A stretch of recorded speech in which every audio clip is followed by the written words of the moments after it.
Welcome back to Narrate Now, where every story is darker, stranger, and deadlier than you can imagine.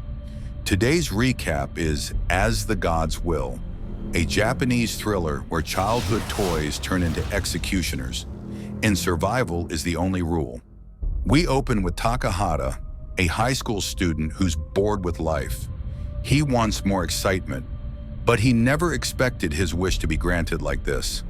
In the middle of class, their teacher's head explodes like a watermelon. The body collapses, and in its place, a creepy toy called Daruma appears. Daruma starts a deadly game.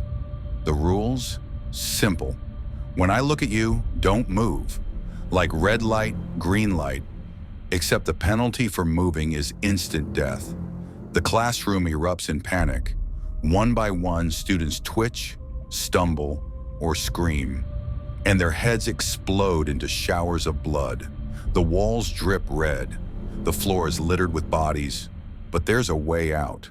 On Daruma's back, a glowing red button. Whoever presses it lives. With seconds to spare, Takahata leaps forward. His hand slams down on the button, and just like that, he wins. His classmate Saki cheers beside him, but then her head bursts apart. Daruma laughs. Only the one who presses the button survives. The room goes silent. Takahata realizes he's the only one left alive. He stumbles outside and finds chaos. Other schools, other students, playing similar death games. There are survivors, but not many. Among them, he meets his childhood friend Ichika. She's shaken, but alive. She too beat her Daruma. Together they look for answers, but instead are dragged into the next nightmare. The gym transforms. A massive ceramic cat statue looms in the center. It opens its jaws and swallows screaming students whole. This time, everyone is forced to wear mouse costumes. A scoreboard flashes the rules. Put the ball in the basket. Sounds easy, but when the first student tries, the cat moves with supernatural speed. Its paw smashes down. Bones shatter. Blood sprays across the court. Takahata realizes the truth. This isn't just basketball. It's survival against a predator. One after another, students are torn apart. The cat blocks shots with perfect accuracy, and every failure ends with more crushed bodies.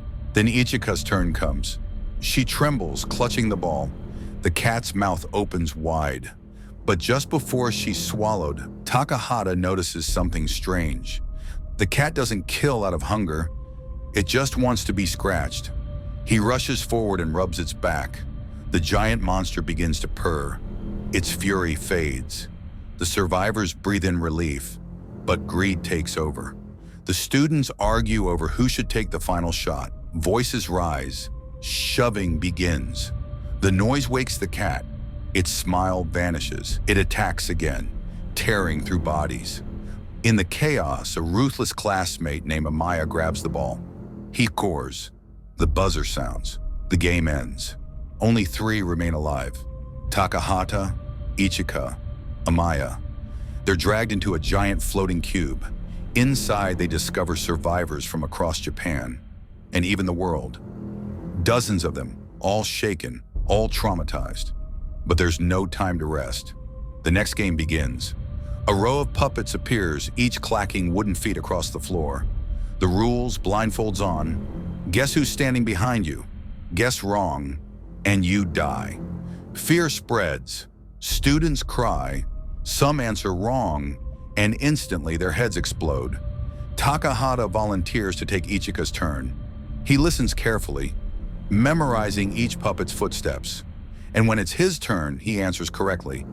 They survive. Keys are handed out as prizes, but only 7 keys exist.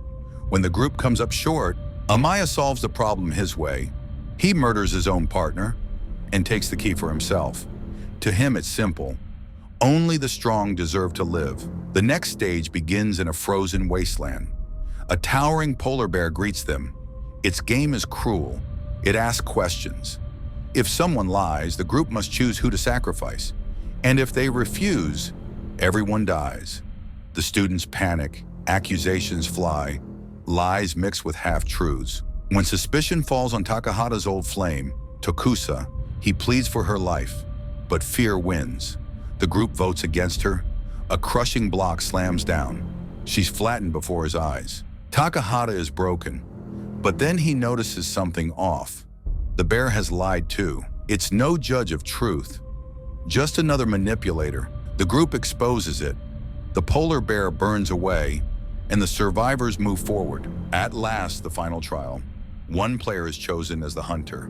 The rest, prey. The hunter's mission, capture 3 players before the sun sets.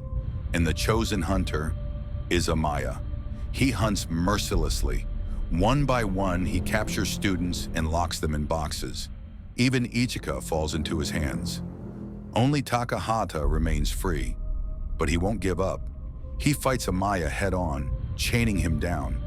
In the last desperate moment, Takahata kicks a box they were told contained a bomb. The dolls laugh. It was all a lie. No bomb, just fear. The sun sets, the game ends, and Takahata is the winner. Fireworks light the sky. The cube transforms into a carnival. Survivors cheer, celebrating with ice cream. For the first time, it feels like freedom. But the cruelest twist is yet to come. Each ice cream stick carries a message. Takahata's reads, "Live." Amaya's too. "Live." But Ichika's, "You lost, you will die." Before Takahata can react, lasers pierce the air. Ichika is disintegrated before his eyes. The games are over. The survivors, just Takahata and Amaya, are lifted above the cube. Below, the world cheers like it was all entertainment. Takahata survived, but survival feels emptier than death. This was today's recap of As the Gods Will, only on Narrate Now.